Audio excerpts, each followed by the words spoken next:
మునక్కాయ పప్పు చూడండి ఎంత టేస్ట్గా తిందాం రండి. పప్పులు తాగండి.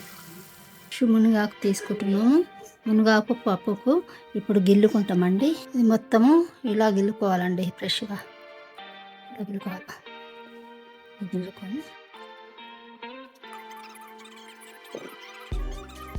కప్పడు మునగాకు ఫ్రెష్ది కడుక్కొని పప్పులు వేసుకోవాలి. ఫ్రెష్ మునగాకు మంచిగా ఫ్రెష్గా కడుక్కొని పప్పులు వేసుకోవాలండి.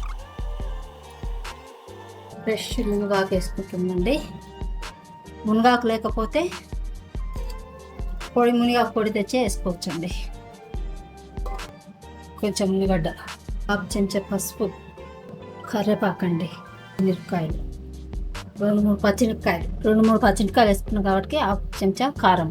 ఉప్పు తర్వాత వేసుకుంటండి. నేను ఇప్పుడు వేసుకొని 1 గ్లాస్ నీళ్ళు పోసుకొని కొంచెం చింతపండు పప్పు పెట్టాలండి. తొందరగా ఉడకదు పప్పు అనేసి. కొంచెం కొత్తిమీర అండి.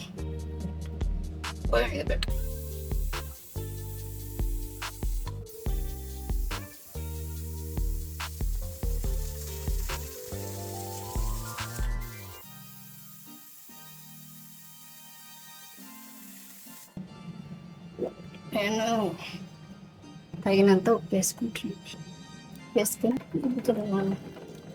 మునక్కాయ పప్పు ఆరోగ్యానికి చాలా మంచిది.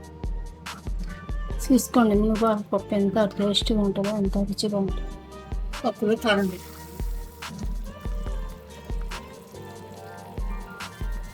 మునక్కాయ పప్పు చూడండి ఎంత టేస్ట్గా తిందాం రండి. మునగాకు పప్పు మంచిదండి ఆరోగ్యానికి. ఉన్న రోగాలు కూడా పోతాయి. చల్లని కలంచి పెట్టుకొని తింటే సూపర్గా ఉంటుందండి. ఏ రోగాలు ఉన్నా, కాళ్ళ నొప్పులకు, తలనొప్పులకు ఏదైనా సరిగ్గా మంచిగా ఉంటుంది.